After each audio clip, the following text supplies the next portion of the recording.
ഡയറക്ടറോടാണ്. പടം കണ്ടു, ഗംഭീരമായിരുന്നു. നല്ലൊരു എക്സ്പീരിയൻസ് ആയിരുന്നു തിയേറ്ററിൽ കിട്ടിയത്. അപ്പം ഇപ്പൊ ഓൾറെഡി നമ്മളിപ്പോൾ മലയാള സിനിമ വേറെ ഫേസിലൂടെയാണ് പൊയ്ക്കൊണ്ടിരിക്കുന്നത്. ശരിക്കും പറഞ്ഞാൽ ഒരു പുതിയൊരു എക്സ്പീരിയൻസ്, അല്ലെങ്കിൽ ഒരു എക്സ്പെരിമെന്റൽ ഫിലിം ചെയ്യണമെങ്കിൽ അത് മലയാളത്തിൽ ചെയ്യാം എന്നൊരു ധൈര്യത്തോടെ അതർ സ്റ്റേറ്റിൽ നിന്നും വരുന്നവർ റെക്കമെൻഡ് ചെയ്യുന്നുണ്ട് നമ്മുടെ ഇൻഡസ്ട്രിയെ. അപ്പം ഇത് ഇറങ്ങുന്ന സമയത്ത് ഇതിന്റെ ടീസർ ഇറങ്ങിയപ്പോൾ ഓരോ ഒരു കഥകൾ കേൾക്കുന്നുണ്ട്. ഇതിങ്ങനെ ആയിരിക്കാം, അങ്ങനെ ആയിരിക്കാം. ട്രെയിലർ ഇറങ്ങിയപ്പോൾ വേറെ ഗ്രാഫ്, ഇതൊന്നും അല്ലാത്ത ലെവലിൽ സിനിമയിൽ പ്രേക്ഷകൻ എക്സ്പെക്ട് ചെയ്യാത്ത ലെവലിലുള്ള ട്രീറ്റ്മെന്റ് ചെയ്തിട്ടുണ്ട്. അതിന് first of all congratulations. Thank you so much. എന്താണ് ഇങ്ങനെ ഒരു എക്സ്പെരിമെന്റ് ചെയ്യാനുള്ള ഒരു ഇൻസ്പിറേഷൻ എന്തായിരുന്നു? അങ്ങനെയല്ല, എൻ്റെ പ്രീവിയസ് ഫിലിംസിൽ ഇതേപോലത്തെ ചെറിയ ചെറിയ അറ്റംപ്റ്റുകളുണ്ട്. അപ്പം അത് ആൾക്കാരെ അക്സെപ്റ്റ് ചെയ്ത് വന്നിട്ട് എനിക്ക് തോന്നുന്നു അതിൻ്റെ ഒരു കോൺഫിഡൻസ് ആയിരിക്കും. അങ്ങനത്തെ ഒരു സാധനം ചെയ്താൽ അത് വർക്ക് ആവുമായിരിക്കും, ഓഡിയൻസിന് ഇഷ്ടപ്പെടും എന്നൊക്കെ തോന്നുന്നത്. അപ്പോൾ അതിനൊരു പ്രൊഡക്ഷൻ ഹൗസും കൂടെ നമ്മൾ പ്രോപ്പറായിട്ട് സപ്പോർട്ട് ചെയ്യുമ്പോഴത്തേക്കും വീൽ നെയിൽ ഇറ്റ്, നമുക്കത് നെയിൽ ചെയ്യാൻ പറ്റുമെന്നുള്ളൊരു സംഭവം. പിന്നെ എനിക്ക് തോന്നുന്നു വീണ്ടും ഇങ്ങനത്തെ വർക്കുകൾ കാണുമ്പോഴത്തേക്കും നമ്മുടെ കൂടെ സഹകരിക്കുന്ന ആർട്ടിസ്റ്റുകൾക്കും അവരുടെ എക്സ്പെരിമെൻറ്റുകളും അല്ലെങ്കിൽ അവരുടെ അറ്റംപ്റ്റുകളും ഒക്കെ എഫേർട്ടുകളും ഒക്കെ ഇതിൽ ഇൻവെസ്റ്റ് ചെയ്യാൻ തോന്നും. അപ്പോൾ എല്ലാം കൂടെ ചേർന്ന് വരുമ്പോഴത്തേക്കും ഒരു നല്ലൊരു പരിപാടിയായിട്ടത് എൻഡ് ചെയ്തു.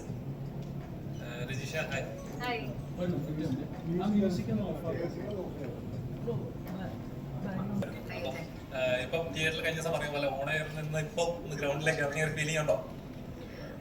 ഇപ്പൊ ഞാൻ സന്തോഷത്തിൽ പറഞ്ഞുകൊണ്ടിരിക്കുകയാണ്. അതൊരു ഭയങ്കര ഒരു മൊമെന്റ് ആണ്. ആൻഡ് ഞാൻ പറഞ്ഞതുപോലെ ഇതെല്ലാം ഒരു സിനിമയ്ക്ക് വേണ്ടി നമ്മളൊരു കാര്യം ചെയ്യുമ്പം ആ സിനിമയാണ് അതിനു വേണ്ടി സംസാരിക്കേണ്ടതെന്ന് ഞാൻ വിശ്വസിക്കുന്നു. ആ സിനിമ സംസാരിക്കുന്നുണ്ട്. സിനിമ പ്രേക്ഷകർ സ്വീകരിക്കുന്നതിലും ഓരോരുത്തരുടെ എഫേർട്സും എടുത്തു പറയുന്നത്. ഇപ്പൊ സിനിമയുടെ റിവ്യൂസ് വരുമ്പോഴും പലരും പറയുമ്പം പൊതുവെ എല്ലാവരും ഒന്നോ രണ്ടോ കാര്യങ്ങൾ പറഞ്ഞു പോകുമല്ലോ. ഇവിടെ എടുത്ത് കോസ്റ്റ്യൂമിന്റെ കാര്യമാണെങ്കിൽ മേക്കപ്പ്, VFX, ആർട്ട്, സിനിമാറ്റോഗ്രഫി, ഓരോരുത്തരുടെ പെർഫോമൻസസ് ഓരോന്നും എടുത്ത് പറയുമ്പോൾ പേഴ്സണലി ഭയങ്കര സന്തോഷമുണ്ട്. കാരണം ഇവരുടെ ഈ ഹാർഡ് വർക്ക് നമ്മൾ നേരിട്ട് കണ്ടതാണല്ലോ. ഇതുപോലത്തെ ഒരു സിനിമ, ഈ ജോണറിൽ വരുന്നൊരു സിനിമ മലയാളത്തിൽ നമ്മളുടെ ബഡ്ജറ്റ് എല്ലാം വെച്ച് നമുക്ക് എക്സിക്യൂട്ട് ചെയ്യാന്ന് പറഞ്ഞാൽ അത്ര എളുപ്പമുള്ളൊരു കാര്യമല്ല. അപ്പം അത് എക്സിക്യൂട്ട് ചെയ്യാൻ വേണ്ടിയിട്ട് രാവും പകലും കഷ്ടപ്പെട്ട ഒരുപാട് പേരുണ്ട്. അപ്പം അവരുടെയൊക്കെ ഡിപ്പാർട്ട്മെന്റ്സിനെ എടുത്ത് പറയുമ്പോൾ ഭയങ്കര സന്തോഷം. എന്താണ് ഇങ്ങനത്തെ ജോണർ? ഇപ്പൊ നോർമൽ എല്ലാവരും ഇപ്പം രജിഷ എന്ന് പറയുമ്പോൾ നമുക്ക് കാണുന്ന സ്ഥിരം ഒരു ടൈപ്പ് ഓഫ് കഥാപാത്രമാണ്. അതൊന്ന് ബ്രേക്ക് ചെയ്യണം, പ്രേക്ഷകരിലേക്ക് വേറെ ലെവലിലേക്ക് എത്തിക്കണം എന്നൊരു ഭയങ്കര ആഗ്രഹം ഉണ്ടായിരുന്നു. പക്ഷെ ഒന്നും വന്നില്ല എനിക്ക്. അങ്ങനെയല്ല ഞാൻ പറയുന്നത്, എല്ലാം. അപ്പൊ കളങ്കാവലിന് മുന്നേ എന്റെ അവസാനത്തെ റിലീസ് മധുര മനോരമമാണ്. എത്ര ഗ്യാപ്പായി. അപ്പൊ ഞാനിങ്ങനെ നല്ലത് വന്നാൽ ചെയ്യാം, അല്ലെങ്കിൽ ഇങ്ങനെ വെയിറ്റ് ചെയ്തിരിക്കാം. പട്ടിണിയാണെങ്കിൽ നമുക്ക് ഇങ്ങനെ വെയിറ്റ് ചെയ്യാം എന്നുള്ളൊരു സീനിലായിരുന്നു. എന്തോ കറക്റ്റ് ആ ഒരു സമയത്ത് കൃഷാന്തിന്റെ കോള് വന്ന് കൃഷാന്ത് വന്നത് പറഞ്ഞ മൊമെന്റ് തന്നെ ഞാൻ ഭയങ്കര എക്സൈറ്റഡ് ആയിരുന്നു. ഇതെങ്ങനെ എക്സിക്യൂട്ട് ചെയ്യാൻ പറ്റും, ഇത് എന്നെ കൊണ്ട് ചെയ്യാൻ പറ്റുമോ ഇല്ലയോ എന്നൊക്കെ ഉള്ളത് പിന്നെയുള്ള കാര്യം. അത് കേട്ടപാടെ ഇങ്ങനൊരു തോട്ടിന്റെ ഭാഗമായിട്ട് ഇപ്പൊ കൃഷാന്ത് വേണേ എന്നെ AD ആയിട്ട് വിളിച്ചിരുന്നെങ്കിൽ അതിന് വേണ്ടി ഞാൻ പോയേനെ. അഭിനയിക്കാനല്ല രക്ഷ, ഡയറക്ഷൻ ഡിപ്പാർട്ട്മെന്റിൽ വരുന്നത് വെച്ചിട്ട് ഞാൻ പോയേനെ. കാരണം ഇങ്ങനത്തെ സിനിമയുടെ ഭാഗം എങ്ങനെയെങ്കിലും ആവാൻ സാധിക്കുക എന്നാണ് ഞങ്ങൾ എല്ലാവരും ആഗ്രഹിച്ചത്. അപ്പൊ അതിന്റെ കൂടെ ഫ്രീഡ എന്ന് പറയുന്ന പോലത്തെ ഒരു ക്യാരക്ടർ കിട്ടിയത് ചെറിയ ടോപ്പ് ഓഫ് ദ കേക്ക് ആണ്. അത്രയും അതെ, ലോട്ടറി.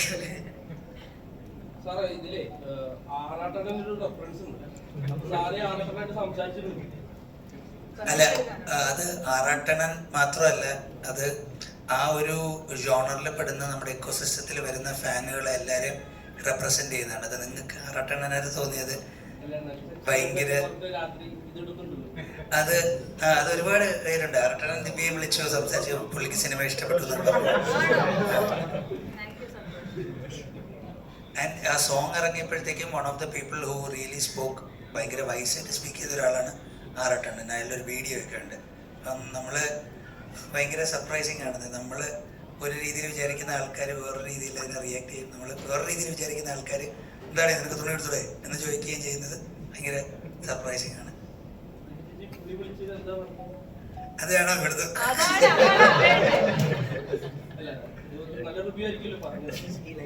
അതെ, ഇഷ്ടപ്പെട്ടു എന്ന് പറഞ്ഞു.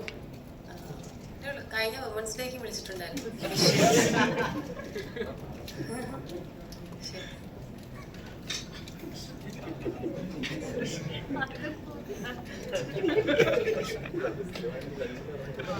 ഈ ആറാട്ടനെ പോലെ തന്നെ ഒരുപാട് ആൾക്കാരത് കണ്ടിട്ടുണ്ട്. ഇപ്പം ദിലീപേട്ടന്റെ ഒരു വാക്ക് അതിൽ ഉപയോഗിക്കുന്നുണ്ടായി. അതെ അതെ ഉണ്ട്. അപ്പൊ അത് പിന്നീട് ചർച്ചയാവുന്ന അങ്ങനെ എന്തെങ്കിലും പേടിയോ എന്തെങ്കിലും ഉണ്ടായിട്ടുണ്ടോ? അല്ല, അതൊരു ആന്റി ദിലീപ് സ്റ്റേറ്റ്മെന്റ് ഒന്നുമല്ല. ഞാൻ പറയുന്നത് ആൾക്കൂട്ട മീഡിയ വിചാരണ കാണിക്കുന്ന ഒരു സാധനമാണ്. അപ്പം വായി തോന്നിയെ വിളിച്ച് പറയല്ലേ ചേട്ടാന്ന് അത് പറയുമ്പോഴത്തേക്കും നമ്മള് ദിലീപേട്ടൻ്റെ ക്രൈമോ അല്ലെങ്കിൽ ക്രൈം ചെയ്തിട്ടുണ്ടോന്നോ അതിനൊക്കെ ആ ക്വസ്റ്റ്യനൊക്കെ കോടതിയുടെയും ഇതിനൊക്കെ വിട്ടാലും but the media is really surrounding a person who's accused. അപ്പം അതിൻ്റെ ഒരു റെഫറൻസ് ആണ്. അപ്പോൾ അത് പെട്ടെന്ന് നമുക്ക് ആ ഒരു മീഡിയ ഹോണ്ട് ചെയ്യുന്ന ഒരു സാധനം കാണിക്കാൻ പറ്റുന്നത്. അപ്പോൾ ഇതൊരു എക്കോസിസ്റ്റത്തിനെ കുറിച്ച് പറയുന്നതാണ്, ഒരു റിയാലിറ്റിയുടെ എക്കോസിസ്റ്റത്തിൽ. അതിൻ്റെ അകത്ത് ഇതെല്ലാം വരും എന്നുള്ളതാണ്. അപ്പം as a documentation of our times ഇതിനെക്കുറിച്ചൊക്കെ റെഫർ ചെയ്ത് പോവാം.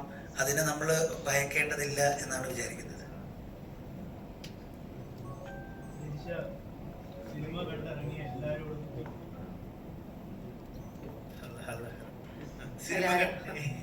സിനിമ കണ്ടിറങ്ങിയ എല്ലാവരോടും സിനിമയെ പറ്റി ചോദിക്കുമ്പോൾ എല്ലാവരും രജിഷയുടെ പേര് പ്രത്യേകം എടുത്ത് പറയുന്നു. ഇപ്പം സിനിമ കണ്ട എല്ലാവർക്കും മനസ്സിലാവും. പക്ഷെ ഇപ്പം നേരത്തെ പറഞ്ഞ പോലെ പടം ഇറങ്ങുന്നതിന് മുൻപും രജിഷയുടെ പേര്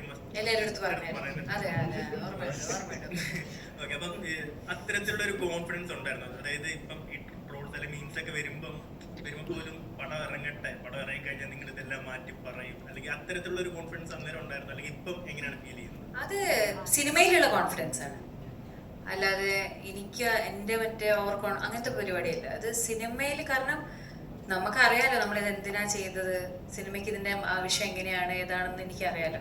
അപ്പം ഞാൻ അതിന് മുന്നേ എന്ത് പറഞ്ഞാലും പോയിന്റ്ലെസ് ആണ്. അത് പിന്നെ വ്യാഖ്യാനിക്കപ്പെടും, അതിൽ കുറേ സാധനം വരും, പിന്നെ അതിൽ വരും, പിന്നെ എന്തിനാ അങ്ങനെ തോന്നിയിട്ടില്ല. കാരണം എനിക്കറിയാം ഇപ്പൊ 27 വളരെ പെട്ടെന്ന് സിനിമ വരും അറിയാമായിരുന്നല്ലോ. അപ്പം വന്നു, ഇനിയിപ്പൊ ഞാൻ റിയാക്ട് ചെയ്യേണ്ട ആവശ്യം വന്നില്ല.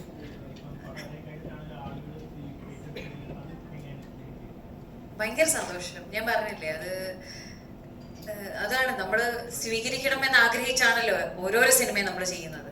അപ്പം അത് സ്വീകരിക്കപ്പെടുമ്പോഴാണ് ഇതിന്റെ ഒരു പരിസമാപ്തി ഭയങ്കര നന്നായിട്ട് പോകുന്നത്.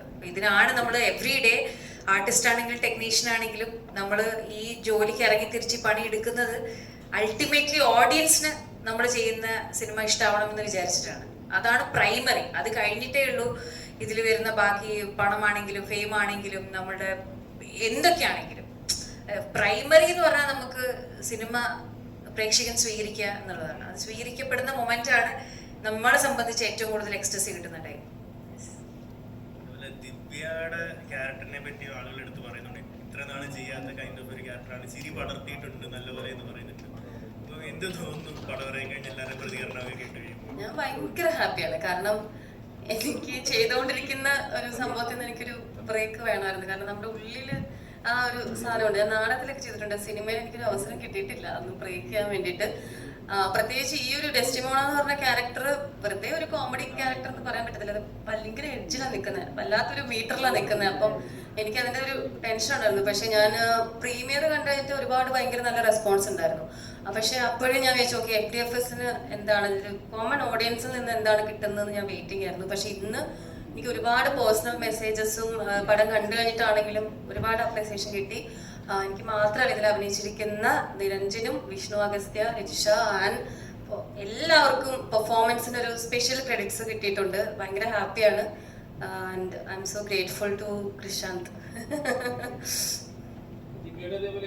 കണ്ടു കഴിഞ്ഞാൽ കൂട്ടുകാരികളായാലും പറഞ്ഞത് ഇവിടെ താഴെയൊന്നുമല്ല, ഇനി നിങ്ങൾ കാണാൻ കിടക്കുന്നുള്ളൂ എന്ന് പറയുന്നത്. കുറച്ചുകൂടെ ഉറക്കെ പറ. അപ്പോ മലയാള സിനിമ ദിവ്യപ്രഭയെ കൃത്യമായി യൂട്ടിലൈസ് ചെയ്തിട്ടില്ല അല്ലേ? യെസ് ഉണ്ട്, എനിക്കുണ്ട് ഒരുപാട്. ഇടയ്ക്കിടയ്ക്ക് പറഞ്ഞിട്ട് കുറെ ഐറ്റംസ് ഉണ്ട് ഇറക്കാൻ. ആരെങ്കിലും ഒക്കെ എഴുത്, ഉറപ്പായിട്ടല്ലേ? Yes, thank you so much. നിങ്ങൾക്ക് എല്ലാവർക്കും പടം കണ്ടതാണോ എല്ലാവരും? ഇഷ്ടപ്പെട്ടു ശരിക്കും? Okay, thank you so much.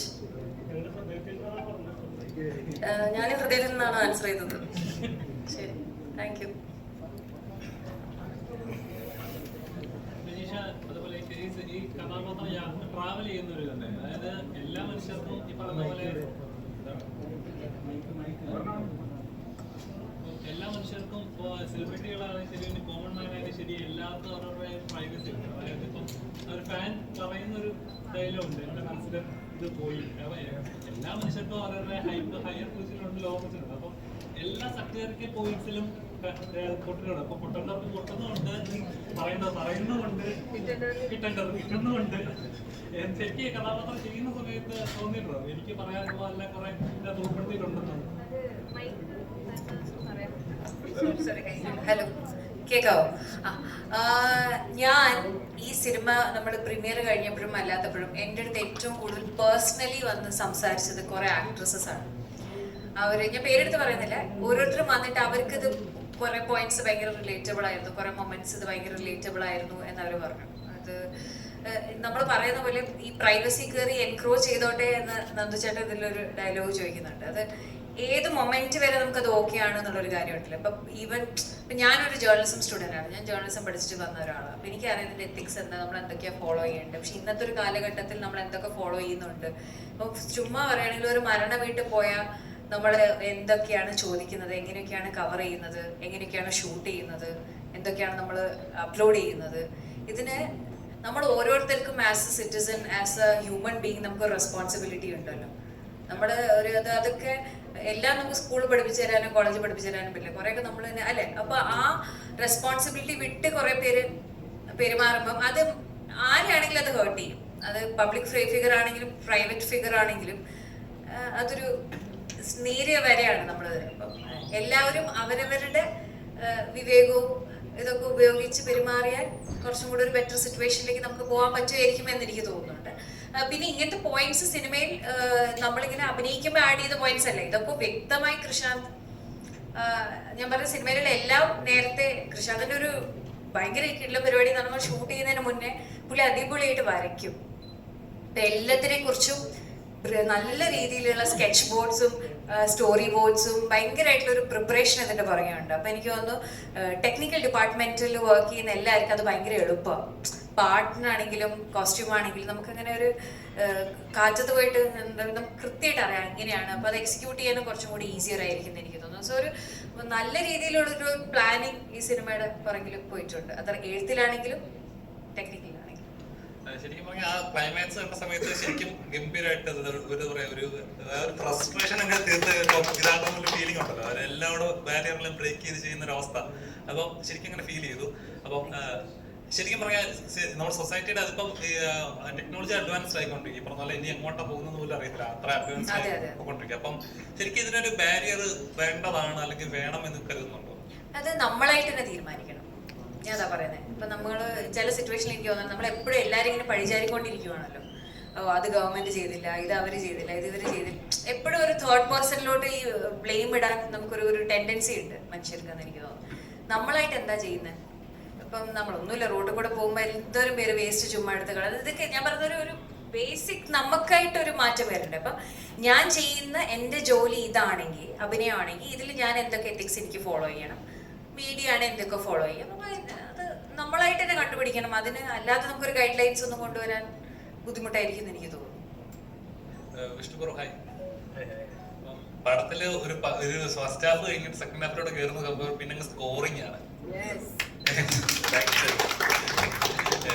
എങ്ങനെയുണ്ടായിരുന്നു കഥ? നമ്മുടെ നോർമൽ ഒരു ക്ലാസിക് കോൺട്രാമ സീനുകളൊക്കെ ആണെങ്കിൽ ഒരു വക്കീലൊക്കെ വന്നിട്ട് മാസ് ഡയലോഗുകളൊക്കെ അടിച്ച് വേറെ തീപ്പൊരി ഉണ്ടാക്കുന്നത്, ഇതൊരു ഫ്യൂച്ചറിസ്റ്റിക് ഇങ്ങനെ ലെവലിലേക്ക് എങ്ങനെ ഉണ്ടായിരുന്നു ഇങ്ങനെ സ്ക്രിപ്റ്റ് ചെയ്യുന്ന സമയത്ത്, ഇങ്ങനെ ഒരു അഡ്വാൻസ്ഡ് ആയിട്ട് കേൾക്കുന്ന സമയത്ത്? അല്ല, ഇത് 2046 എന്ന് പറയുമ്പോൾ ഉറപ്പായിട്ടും ഫിലിം മേക്കറിന്റെ തലയ്ക്കകത്തിരിക്കുന്ന ഇമാജിനേഷനാണ് അവിടുത്തെ എല്ലാ പ്ലേയും. അപ്പോൾ എനിക്ക് തോന്നുന്നു നമുക്കൊരു വക്കീലിന്റെ കഥാപാത്രം കിട്ടിയാൽ നമുക്ക് എന്തൊക്കെ ചെയ്യാൻ പറ്റും, എന്തൊക്കെ ചെയ്താലും അതിലൊരു ടെക്കറും നമുക്ക് കീപ്പ് ചെയ്യേണ്ടതായിട്ട് വരും. ഇത്രയും ക്രേസി ആയിട്ട് ഇത്രയും കാഷ്വൽ ആയിട്ട് ഒരു കോർട്ട് ഇനി ജീവിതത്തിൽ അഭിനയിക്കാനും പറ്റില്ല. അപ്പൊ അതുകൊണ്ട് അല്ലേ, അപ്പൊ അതുകൊണ്ട് തന്നെ ഇത് എപ്പോഴും ഭയങ്കര സ്പെഷ്യലാണ്, ഫണ്ണാണ്. ഡെഫിനറ്റ്ലി ഇപ്പൊ താങ്കൾ തന്നെ നേരത്തെ പറഞ്ഞു, അതായത് മറ്റ് സ്ഥലങ്ങളിൽ നിന്ന് ഇവിടെ എന്തുകൊണ്ട് എക്സ്പെരിമെന്റൽ സിനിമ വരുന്നു എന്ന് ചോദിച്ചു കഴിഞ്ഞാൽ ഇവിടുത്തെ ഓഡിയൻസ് അക്സെപ്റ്റ് ചെയ്യുന്നുണ്ട്. മനസ്സിലായോ? വേറെ ഒന്നുമല്ല, അതിന്റെ വേറെ മാജിക് വേറെ ഒന്നുമല്ല. ബാക്കിയുള്ള എല്ലാ ഇൻഡസ്ട്രിയിൽ നിന്നിട്ട് എക്കോ എന്തുകൊണ്ട് ഹിറ്റായി എന്നൊക്കെ ചോദിക്കുന്ന സമയത്ത് നമ്മുടെ ഓഡിയൻസ് എടുത്തു, അത് അവര് വേറെ മനുഷ്യനോട് പറഞ്ഞു, അയാൾ പോയി കണ്ടു. അതുകൊണ്ടാണ് അത് സക്സസ്ഫുൾ ആവുന്നതും നെക്സ്റ്റ് വരുന്നൊരു ഫിലിം മേക്കറിന് വീണ്ടും അത് എക്സ്പെരിമെന്റ് ചെയ്യാനോ അല്ലെങ്കിൽ ഇങ്ങനെ ട്രൈ ചെയ്യാം, ഇങ്ങനെ ഒരു കഥ അവരോട് പറഞ്ഞു നോക്കാം എന്ന് തോന്നുന്നത് അങ്ങനെ ഒരു അവരുണ്ടായതുകൊണ്ടാണ്. അപ്പോൾ ആ അവരിൽ തന്നെ പ്രതീക്ഷിച്ചാണ് ഈ സിനിമയും നമ്മൾ മുന്നോട്ട് വെച്ചേക്കുന്നത്. ഡെഫിനറ്റ്ലി യങ് ആയിട്ടുള്ള ക്രൗഡ് ഇത് ഏതെങ്കിലും രീതിയിൽ കണക്ട് ചെയ്യപ്പെടുമെന്ന് വിശ്വസിക്കുന്നു. Thank you. നിരഞ്ജൻ ആവറേജ് ആയിട്ടുള്ള എല്ലാ മിഡിൽ ക്ലാസ് ആഗ്രഹിക്കുന്ന പോലത്തെ ഒരു ലൈഫ് ഓഫ് കഥാപാത്രം ഫ്യൂച്ചറിസ്റ്റിക് വന്നു കഴിഞ്ഞാൽ എന്തൊക്കെയാണ് അവസ്ഥ എന്നുള്ളത് കാണിച്ചു തന്നിട്ടുണ്ട്.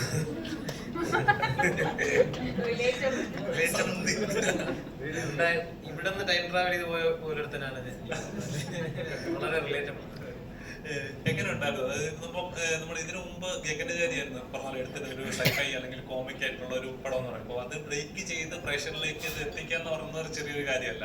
അപ്പോൾ ഈ സ്ക്രിപ്റ്റ് കേട്ട സമയത്ത് ഇതിന് ഒരുപാട് പോസിബിലിറ്റി ഉണ്ട്. ഇതിന്റെ പോസിബിലിറ്റി എന്ന് പറഞ്ഞാൽ ഇമാജിനേഷൻ ആണ് ഇതിന്റെ പോസിബിലിറ്റി. എത്രത്തോളം ഇമാജിൻ ചെയ്യാൻ അത്രയും പോസിബിലിറ്റീസ് കൂടിക്കൊണ്ടിരിക്കും. അപ്പം എങ്ങനെ ഉണ്ടായിരുന്നു ഇതിന്റെ ഇത് കേട്ട സമയത്ത്? ഭയങ്കര ഞെട്ടി അത്. അപ്പം പിന്നെ ആ ഒരു എന്താ ബഡ്ജറ്റിലും ആ ഒരു നമ്മുടെ ഒരു ഇതില് ഉണ്ടാവുന്ന ബാരിയേഴ്സിലൊക്കെ ഇത് ഷൂട്ട് ചെയ്യാൻ പറ്റുന്ന ഒരു ഡയറക്ടറാണ്. അപ്പൊ എനിക്ക് അറിയായിരുന്നു ഇത് ഇങ്ങനെയൊക്കെ എത്തിച്ചേരുന്നുള്ളത് 100%. അപ്പം പടം ഇത് അങ്ങനെയല്ല, നിരഞ്ജൻ ഞാനിങ്ങനെ കോൺസ്റ്റന്റ് ടച്ചിൽ നിൽക്കുന്ന ആൾക്കാരാണ്. അപ്പം ഏതോ ഒരു സമയത്ത് വേറെ ഏതോ കാര്യത്തിന് വേണ്ടി വിളിച്ചപ്പം നിരഞ്ജൻ ഇങ്ങനെ IFFK-യിലുണ്ട്. ആ സമയത്ത് ഒരാളെ കിട്ടിയിട്ടുണ്ട്, ഞാൻ ചാക്കിലിട്ട് പിടിക്കാൻ പോവാ എന്റെ അടുത്ത് പറഞ്ഞു. അപ്പൊ ഞാൻ ആരാ ഇവിടെ ഇങ്ങനെ ആവാസ വ്യൂഹം എന്നൊക്കെ പറഞ്ഞ സിനിമ ചെയ്ത കൃഷാന്ത് എന്ന് പറഞ്ഞ ഒരു ഭയങ്കര കിടിലൻ ഒരു ഡയറക്ടറെ കിട്ടിയിട്ടുണ്ട്. പുള്ളി ഭയങ്കര ഇന്റലക്ച്വല്, പകുതി പറയുന്നത് നമുക്ക് മനസ്സിലാവൂല, പക്ഷെ ഞാൻ ഇത് എങ്ങനെയും ചാക്കിലിട്ട് പിടിക്കും എന്ന് പറഞ്ഞിട്ട് 4 സംഘം ചെയ്യാൻ പോയി. 4 സംഘം ചെയ്യാൻ പോയടുത്തുനിന്ന് പ്രൊഡ്യൂസർ ഞാനാവാം അടുത്ത സിനിമയുടെ എന്നൊക്കെ പറഞ്ഞ ഇങ്ങനെ. അപ്പോഴും കൃഷ്ണൻ പ്രൊഡ്യൂസർ ഒന്നായിട്ട് കാര്യമില്ല, ടാലന്റ് ഉണ്ടായിട്ടേ കാര്യമുള്ളൂ എന്ന് പറഞ്ഞപ്പോഴത്തേക്ക് ഈ നിരഞ്ജന് ഭയങ്കര സെൻസ് ഓഫ് ഹ്യൂമർ ആണ്. ഒരു 10ൽ 7 എണ്ണം എന്തായാലും ഫലിക്കും, 9 എണ്ണം എന്തായാലും ഫലിക്കും. അപ്പം ഈ ചാക്കിലിട്ട് പിടിക്കുന്നതിന്റെ ഭാഗമായിട്ട് 4 സംഘത്തിന്റെ ഷൂട്ടിങ്ങിന്റെ സമയത്ത് 100 എണ്ണൊക്കെ ഇങ്ങനെ ഇടാൻ തുടങ്ങി. അപ്പം അപ്പോഴാണ് കൃഷാന്തിന് മനസ്സിലാവുന്നത് ഓക്കെ പുള്ളിക്ക് ഇത്രയും നന്നായിട്ട് കോമഡി ചെയ്യാൻ പറ്റും എന്നുള്ളത്. അങ്ങനെ കൃഷാന്ത് വേറെ 2-3 സിനിമ ചെയ്യാൻ പോവായിരുന്ന ആള് നൈസായിട്ട് പറഞ്ഞ് റീറൂട്ട് ചെയ്യിപ്പിച്ച് അല്ലെ ഇങ്ങോട്ട് വിട്ടു. എന്നിട്ട് നിരഞ്ജനെയാണ് എന്നിലേക്കും ഈ അത് മധുരമനോരമ. അതായത് ചാക്കിലിട്ട് കിട്ടിയിട്ടുണ്ടെന്ന് പറഞ്ഞിട്ട് രജിഷ തിരിച്ച് അങ്ങനെ കിട്ടുകയാണെങ്കിൽ കുറച്ച് എനിക്കൂടെ അങ്ങനെ കണക്ട് ചെയ്താണെന്നാണ് എനിക്ക് തോന്നുന്നത്. സോറി.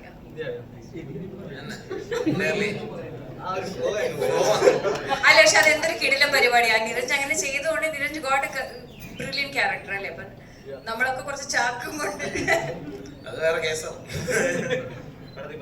അല്ല ഭയങ്കര എക്സൈറ്റ്മെന്റ് ആയിരുന്നു ഇത് കഥ കേട്ടപ്പോ തന്നെ. ഇത് this is once in a lifetime. എനിക്ക് തോന്നുന്നു അങ്ങനെ ഒരു പ്രോപ്പർ സൈബർ പങ്ക് പടം 2003 ഇറങ്ങിയ ഒരു സിനിമയുടെ പേരാണ് പറഞ്ഞത്. അപ്പൊ അങ്ങനെ ഒരു പടം അല്ലേ?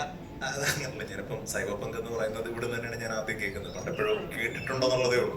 അപ്പൊ ഞാൻ ഈ സൈബർ പങ്ക് സിനിമ വേറെ ഇന്ത്യയിൽ ഏതാ നോക്കിയപ്പോഴത്തേക്കും സൈബർ പങ്ക് വേറെ ഏതാ ഇന്ത്യയിൽ നോക്കിയപ്പോ ഗൂഗിൾ ചെയ്ത് നോക്കിയിട്ട് എനിക്ക് തോന്നുന്നു 2003 എന്തോ ഒരു ഇൻഡിപെൻഡന്റ് ഫിലിം മാത്രമേ ഗൂഗിളിൽ കിട്ടിയുള്ളൂ, സിനീസ്ഥാൻ എന്ന് പറഞ്ഞിട്ട്. അത് കണ്ടിട്ടില്ല. ഓക്കെ. അപ്പം ഫസ്റ്റ് ഓഫ് ഇറ്റ്സ് കൈൻഡ് ഒരു പരിപാടി ചെയ്യുന്നതിന്റെ എക്സൈറ്റ്മെന്റ്.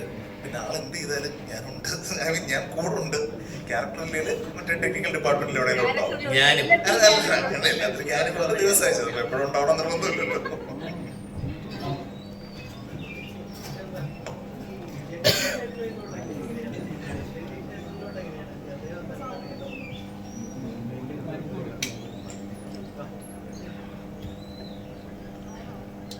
ജഗദീഷ് ചേട്ടനിലോട്ട് എങ്ങനെയാണ് എത്തിപ്പെട്ടത്?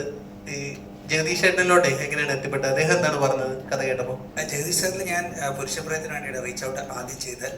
അപ്പം എനിക്ക് വെരി പോസിറ്റീവ്. പുരുഷപ്രയത്തിലും 4.5 ആൻസിലും ഇതിലെനിക്ക് ജഗദീഷ് സാറിൻ്റെ ഞാൻ കുറച്ചുകൂടെ ഓപ്പൺ ആയിട്ട് സാർ ഇതിൻ്റെ അകത്ത് 3 ക്യാരക്ടേഴ്സ് ഉണ്ട്. You can choose whichever you want according to നിങ്ങൾക്ക് എത്ര ഡേറ്റ് ഉണ്ട് അതിനനുസരിച്ച് നിങ്ങൾക്ക് ചൂസ് ചെയ്യാമെന്ന് പറഞ്ഞ്. അപ്പോൾ എനിക്ക് ജഗദീഷ് സാറാണെങ്കിൽ പറഞ്ഞ് പോലീസ് ക്യാരക്ടർ ആകുമ്പോഴത്തേക്ക് എപ്പോഴും കുറേ കൂടെയൊക്കെ ഇൻട്രസ്റ്റിംഗ് ആയിട്ട് ചെയ്യാൻ കാണും. പിന്നെ പുള്ളിക്ക് ആ ഒരു ടൈപ്പിലെ പോലീസുകാരൻ എന്ന് പറയുന്നതെന്ന് വെച്ച് കഴിഞ്ഞാൽ ഇയാൾ ഡീസൻ്റ് ആണോ എന്ന് നമുക്ക് സംശയം തോന്നും, പക്ഷെ ഭയങ്കര ഡീസൻ്റ് ആണ്. പക്ഷെ അപ്പോൾ അങ്ങനെയൊക്കെ ഒരു ട്രിക്കി ഏരിയയിൽ നിൽക്കുന്ന ഒരു പോലീസുകാരനാണ്. അപ്പം അത് പുള്ളി വായിച്ചിട്ട് പറഞ്ഞു ഇത് ചെയ്യാൻ പുള്ളിക്ക് താല്പര്യമുണ്ട്, നല്ലതാണെന്ന് പറഞ്ഞു. അപ്പം ഞാൻ പറഞ്ഞു ആകെ ഒരു എന്ന് വെച്ചാൽ കോടതിയുടെ 7-8 ദിവസം ഷൂട്ടിൽ സാറിന് അധികം ഡയലോഗ്സ് ഇല്ല, 1 or 2 ഇൻസേർട്ടുകളേ ഉള്ളൂ. അതാണ് ട്രിക്കി. ബാക്കി അപ്പം അങ്ങനെയാണ് ചെയ്തത് സാറിലെത്തിയത്. ഹലോ സാറേ, അറിയാം ഇപ്പോൾ മിക്കവാറും ഈ ലൊക്കേഷനുകളിലൊക്കെ ചെല്ലുന്ന സമയത്ത് മാക്സിമം 1-2 സീനൊക്കെ ആയിരിക്കും ഒരു ദിവസം ഫുള്ള് ഷൂട്ട് ചെയ്യുന്നത്. ഈ പിന്നെ ഇവിടെ തമ്പലത്തൊക്കെ നടന്ന ഷൂട്ടിംഗ് ലൊക്കേഷനിൽ അവിടെ മേഡം കാറിൽ വരുന്ന സീനും പിന്നെ മലയാളി മാമൻ സംസാരിക്കുന്ന സീനും അങ്ങനെ കുറേ സീന് പടപടാന്ന് എടുത്തുപോയി. അതിനകത്ത് ആ കാറിൽ വരുന്ന ആ സീനകത്തൊക്കെ ആണെന്നുണ്ടെങ്കിൽ പോപ്പറൊക്കെ ഉപയോഗിക്കുന്നുണ്ട്. അപ്പൊ ആ പോപ്പർ വീണ് കഴിഞ്ഞാൽ റീടേക്ക് പോയി കഴിഞ്ഞാൽ ഇതെല്ലാം വൃത്തിയാകും. അപ്പൊ ഞങ്ങളൊക്കെ ഇരുന്ന് ആലോചിച്ച് ഇത് പോപ്പർ വീണ് കഴിഞ്ഞാൽ റീടേക്കിന് പോയി കഴിഞ്ഞാൽ എന്ത് ചെയ്യുമെന്നുള്ളത്. അപ്പൊ അത്രയും ജൂനിയർ ആർട്ടിസ്റ്റുകളൊക്കെ വളരെ ആത്മാർത്ഥമായിട്ട് ആ ടീമിനോടൊപ്പം നിന്ന് ആ ഒരു എക്സ്പീരിയൻസ് ഞങ്ങൾ ഞെട്ടിപ്പോയി. കാരണം ഈ ക്രൗഡിനെ വെച്ചിട്ട് എത്ര സീന് എടുത്തെന്ന് വെച്ച് കുറെ സീൻ എടുത്തു ഒന്നാമത്തെ ആ ദിവസം സാധാരണ 1-2 സീന് ഒരു ദിവസം എടുക്കത്തുള്ളൂ. അപ്പോൾ ആ ഒരു എക്സ്പീരിയൻസ് ഒന്ന് ഷെയർ ചെയ്യാൻ പറ്റുമോ? അത് ഫസ്റ്റ് ഓഫ് ഓൾ നമുക്ക് ഡയറക്ടറിന് നല്ലൊരു ചീഫ് അസോസിയേറ്റ് വേണം. ചീഫ് അസോസിയേറ്റിന് 2 നല്ല അസിസ്റ്റൻസ് വേണം. സെയിം വിത്ത് സിനിമാറ്റോഗ്രാഫർ, സെയിം വിത്ത് ആർട്ട് ഡയറക്ടർ, സെയിം വിത്ത് കോസ്റ്റ്യൂം ഡിസൈനർ. അപ്പം നമുക്ക് ബേസിക്കലി ഇത് മാനേജ് ചെയ്യുമ്പോഴത്തേക്ക് ഈ ഐഡിയ അങ്ങ് അറ്റം വരെ എത്തുമെന്നുള്ളത് ചൈനീസ് വിസ്പർ പോലെ ഇത് അവസാനം അവിടെ എത്തൂല. അതാണ് മിക്കവാറും പറ്റുന്നത്. എന്ന് വെച്ച് കഴിഞ്ഞാൽ ആ വണ്ടി എടുത്ത് മാറ്റിയിട് എന്ന് പറയുമ്പോഴത്തേക്ക് വണ്ടി തന്നെയാണോ മാറ്റിയിടുന്നത് നമുക്ക് സംശയം വരും. അങ്ങൊരു എത്തുന്നില്ല ആ മെസ്സേജ്. അപ്പം ഇത് നമ്മൾ കുറച്ച് പ്രാവശ്യം വർക്ക് ചെയ്യുമ്പോഴത്തേക്കും ഈ ഒരു കമ്മ്യൂണിക്കേഷൻ ക്ലിയർ ആവും.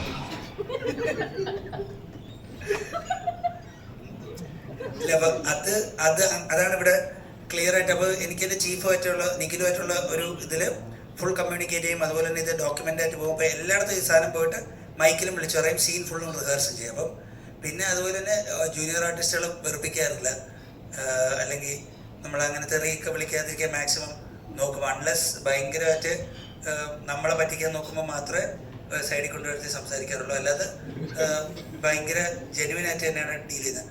അങ്ങനെ ഡീൽ ചെയ്യുമ്പോഴത്തേക്ക് അവരും ഇതിൻ്റെ അകത്ത് ഭാഗമാണെന്ന് തന്നെ അവർക്ക് എന്ന് വെച്ചാൽ അവരും ആ സെറ്റപ്പിൽ വേണം.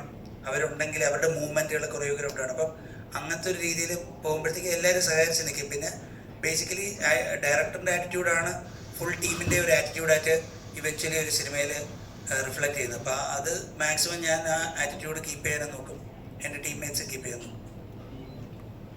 ഞാൻ അറിയാമല്ലോ. നോർമലി ഇപ്പോഴത്തെ ഒരു നമ്മുടെ ഒരു പോകുന്ന പോക്കനുസരിച്ച് കൂടുതൽ റിയലിസ്റ്റിക് സിനിമകളാണ്, അല്ലെങ്കിൽ നമുക്ക് റിലേറ്റ് ചെയ്യാൻ പറ്റും, നമുക്ക് കണ്ടിട്ടുള്ള കേട്ടിട്ടുള്ള സ്റ്റോറീസുകളാണ് കൂടുതൽ പ്രേക്ഷകരിലേക്ക് എത്തിയത്. അപ്പോൾ അങ്ങനെ ഒരു പാറ്റേൺ ഫോളോ ചെയ്യുമ്പോൾ ഒരു സിനിമ എന്ന് പറയുമ്പോൾ റിയാലിറ്റീസ് മാത്രമല്ല, ഫാന്റസീസ് ഉണ്ടാവണം, ഇമാജിനേഷൻ ഉണ്ടാവണം, ക്രിയേറ്റീവായിട്ട് നമുക്ക് സ്വപ്നം കാണുന്നത് പോലും ചിലപ്പോൾ നമുക്ക് ഇൻട്രസ്റ്റെല്ലാം കുറച്ച് സിനിമകൾ നമുക്ക് കാണുമ്പോൾ ഉണ്ടാകുന്ന ഫീലിംഗ് ഉണ്ട്, തിയേറ്ററിൽ കിട്ടുന്ന ഒരു ഗൂസ് ബംസ് ഉണ്ട്. അപ്പോൾ ആ ഗൂസ് ബംസ് ഇപ്പോഴത്തെ മലയാളി പ്രേക്ഷകർക്ക് കൊടുക്കുക എന്ന് പറയുന്നത് ചെറിയൊരു കാര്യമാണ്. അത് എന്താ പറയുക, അതിൻ്റെ ബഡ്ജറ്റ് കൊണ്ട പോസ്റ്റ് ഉണ്ടാകുന്ന ചെലവുകൾ ചെറിയൊരു എങ്ങനെ ഒരു പ്രൊഡ്യൂസർ എന്ന് പറയും കൺവിൻസ് ചെയ്ത് എത്ര ബഡ്ജറ്റ് നോക്കിക്കാൻ നമുക്ക് എങ്ങനെ കൺവിൻസ്? അത് എനിക്ക് അജിത് വിനായക ഫിലിംസുമായിട്ട് ഞാനും നീരജും കൂടെ പണ്ടൊരു പ്രോജക്റ്റ് പിച്ച് ചെയ്തിട്ടുണ്ട്, പഴയ ഒരു ഫിലിം. പിന്നെ അത് കഴിഞ്ഞിട്ട് ഗഗൻചാരിയിൽ ഞാൻ അതിൻ്റെ പാർട്ടായിരുന്നു. അപ്പോൾ നമുക്ക് ഒരു ഫ്രണ്ട്ഷിപ്പ് അല്ലെങ്കിൽ ഒരു ട്രസ്റ്റ് ഓൾറെഡി ഉണ്ട്. പിന്നെ ഒരു വയബിലിറ്റി, ഈ പ്രോജക്റ്റിൻ്റെ വയബിലിറ്റിയൊക്കെ നമ്മൾ കാൽക്കുലേറ്റ് ചെയ്തിട്ട് തന്നെയാണ് പ്രോജക്റ്റ് അപ്രോച്ച് ചെയ്യുന്നത്. എന്ന് വെച്ച് കഴിഞ്ഞാൽ ഇതിൻ്റെ ambition is also limited to its viability, എത്ര ബിസിനസ്സും അങ്ങനെയൊക്കെ ചിന്തിച്ച് തന്നെ ചെയ്യുന്നത്. അപ്പം രണ്ടുപേരും അങ്ങോട്ടും ഇങ്ങോട്ടും ഒരു ടീമായിട്ട് വർക്ക് ചെയ്യുമ്പോഴത്തേക്കും ഇതിൻ്റെ കണ്ടന്റിനെക്കാട്ടും കൂടുതൽ നമ്മളിതിൻ്റെ ഒരു പോസിബിലിറ്റിയെ കുറിച്ച് മാത്രമാണ് ആലോചിക്കുന്നത്. അപ്പോൾ ബേസിക് ത്രെഡ് അണ്ടർസ്റ്റാൻഡ് ചെയ്ത് കഴിഞ്ഞപ്പോഴത്തേക്കും ഈ production house was really okay with me. ഇതിലേത് ഒരു ഗെയിമിന്റെ ഫ്യൂച്ചർ എന്താണെന്നുള്ളത് നമുക്കൊരു ഏതൊരു മനുഷ്യനും ആഗ്രഹിക്കുന്നതിന് അപ്പുറത്തേക്ക് കുറച്ച് പോയിട്ടുണ്ട്. അപ്പൊ അത് ആ ഒരു തീം തന്നെ വേണം എന്ന് ചിന്തിച്ച് ചെയ്താണോ ഗ്രാജുവലി ഇങ്ങനെ വന്നതാണോ? അല്ല നമുക്ക് ഈ എന്ന് വെച്ച് കഴിഞ്ഞാൽ നമുക്ക് എപ്പോഴും ഇല്ല ഈ മെത്തോളജിക്കലായിട്ട് നമ്മുടെ ബോഡി നമുക്ക് വേറൊരു സ്ഥലത്ത് വിടാൻ പറ്റും, പരകായ പ്രവേശനം ചെയ്യാൻ പറ്റും എന്ന് പറയുന്നത് ഒരു മാൻ്റെ ഒരു ഭയങ്കര ഒരു ആവശ്യമാണ്, ഒരു ഭയങ്കര ആഗ്രഹമുള്ളൊരു സാധനമാണ്. അപ്പം അങ്ങനെയുള്ളത് ടെക്നോളജിക്കലായിട്ട് വരാൻ ഏറ്റവും നല്ലതെന്ന് വെച്ച് കഴിഞ്ഞാൽ 3rd person ഗെയിം, നമ്മൾ വെയറബിൾ ഗിയർ ഒക്കെ ഇട്ട് കളിക്കുന്ന ഗെയിമാണ് ഏറ്റവും നല്ലതെന്ന് തോന്നി. അപ്പം അതിൻ്റെ ഒരു കോൺസെപ്റ്റിൽ ഇപ്പം അതുപോലത്തെ ഒരുപാട് സിനിമകളുണ്ട് ഗെയിമിൽ കയറി പോകുന്നത്. ഇപ്പം മാട്രിക്സ് ആണെങ്കിലും റെഡി പ്ലെയർ 1 ആണെങ്കിലും റെഡി പ്ലെയർ 2 ആണെങ്കിലും റെഡി പ്ലെയർ 2ൻ്റെ ബുക്കിലൊക്കെ ഇതിൻ്റെ സിമിലർ കോൺസെപ്റ്റ്സ് ഒക്കെ ഉണ്ട്. അപ്പം അത് വന്നു കഴിഞ്ഞാൽ നമുക്ക് ഇതിൻ്റെ അകത്തുള്ളൊരു ഒരു ആക്ടിവിറ്റീസിന് കുറച്ചുകൂടെ ബിലീവബിലിറ്റി കൊണ്ടുവരാൻ പറ്റും എന്ന് തോന്നിയുകൊണ്ടാണ് ഇത് ട്രോണിലുണ്ട്. അപ്പം പിന്നെ ഒരു ഫ്യൂച്ചറിസ്റ്റിക് ജോണറിൽ നമ്മൾ ഇങ്ങനത്തെ എക്സ്പ്ലോർ ഒക്കെ ചെയ്യാൻ പറ്റുന്ന ഒരു സിമുലേറ്റീവ് ഫിക്ഷൻ എന്നൊക്കെ പറയും ഇതിൻ്റെ ഒരു ജോണറിന്. അപ്പം അത് മലയാളത്തിൽ ചെയ്യാൻ പറ്റുന്ന ഭയങ്കര ഇതാണ്. ആ വേർഡ് എനിക്ക് സിമുലേറ്റീവ് ഫിക്ഷൻ എന്ന് പറയുന്നത് അരുൺ ചന്തുവാണ്. എനിക്കത് അറിഞ്ഞൂടാ. ഞാൻ ഇതിൻ്റെ കഥ അരുണിൻ്റെ അടുത്ത് എപ്പോഴും ഒപ്പിച്ചത് നിങ്ങൾ സിമുലേറ്റീവ് ഫിക്ഷൻ ആണല്ലോ ചെയ്യുന്നത്. അപ്പം പിന്നെ ഞാൻ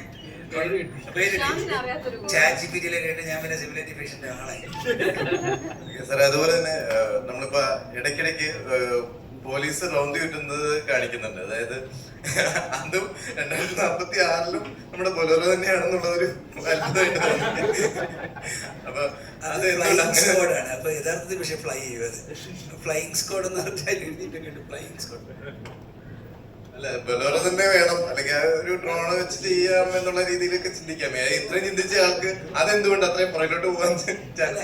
ഈ റെട്രോ ഫ്യൂച്ചറിസം എന്ന് പറയുന്ന ഒരു കോൺസെപ്റ്റും കൂടെ ഇതിനകത്തുണ്ട്. അപ്പോൾ റെട്രോ ഫ്യൂച്ചറിസം എന്ന് പറഞ്ഞൊരു 80s വന്നേക്കുന്ന സൈഫൈ ഫിലിംസിൽ ഉള്ള അതേ ടെക്നോളജി ഫ്യൂച്ചറിസ്റ്റിക് ആയിട്ട് യൂസ് ചെയ്യുന്ന ഒരു ട്രെൻഡ്, അതൊരു ഹോളിവുഡൻ ട്രെൻഡാണ്.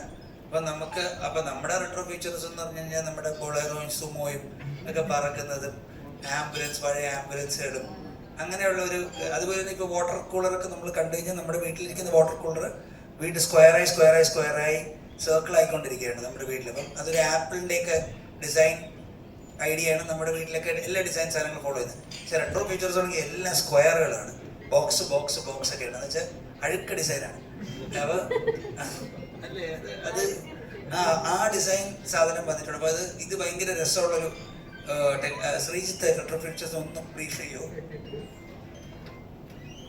അതായത് നമ്മുടെ പണ്ടത്തെ CRT TV-യിലൊക്കെ ടച്ച് സ്ക്രീനൊക്കെ വന്നാൽ എങ്ങനെയായിരിക്കും, ആ ഒരു ഐറ്റമാണ് റെട്രോ ഫ്യൂച്ചറിസം നമ്മൾ ഉദ്ദേശിക്കുന്നത്. അപ്പോൾ ആ ഒരു കൺസെപ്റ്റ് നമ്മൾ ഇതിലോട്ടും ഡയറക്റ്റ് ആയിട്ട് കൊണ്ടുവരാനായിട്ട് മാക്സിമം ശ്രമിച്ചിട്ടുണ്ട്.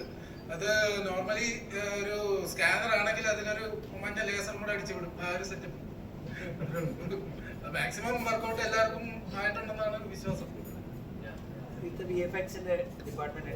അപ്പോൾ നമ്മുടെ ക്യാമറാസ് നോക്കുമ്പോഴത്തേക്ക് ഈ കൈ ഇങ്ങനെ പിടിച്ചുകൊണ്ട് നിൽക്കുന്ന ക്യാമറാസ് ഒന്നും ഐഡിയലി നമ്മുടെ ഒരു ഡെവലപ്മെന്റ് അനുസരിച്ച് ഫ്യൂച്ചറിൽ കാണത്തില്ല. ഇത് വോണ്ട് ബി ക്യാമറാസ്.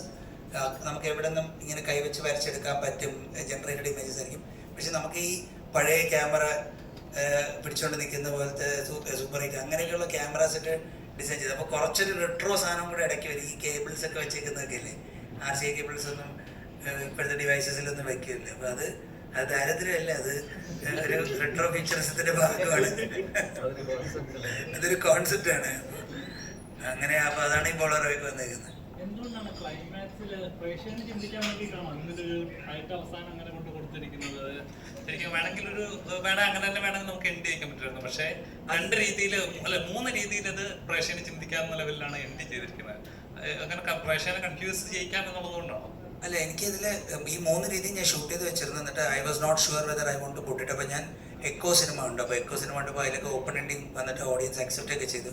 അപ്പം അതെനിക്കൊരു കോൺഫിഡൻസ് തന്നു. ദാറ്റ് ഞാനും ഓപ്പണായിട്ട് വെക്കാം, ഇതിൻ്റെ അകത്ത് ആൾക്കാർക്ക് ഓരോ മീനിങ് കിട്ടുമെന്ന്. അപ്പോൾ എനിക്കത് I am grateful to those film makers for being courageous. അവർ ഒരാളുടെ കറേജും വേറൊരാളുടെ എടുക്കും, ഞാനാണെങ്കിൽ എല്ലാവരും എടുക്കും.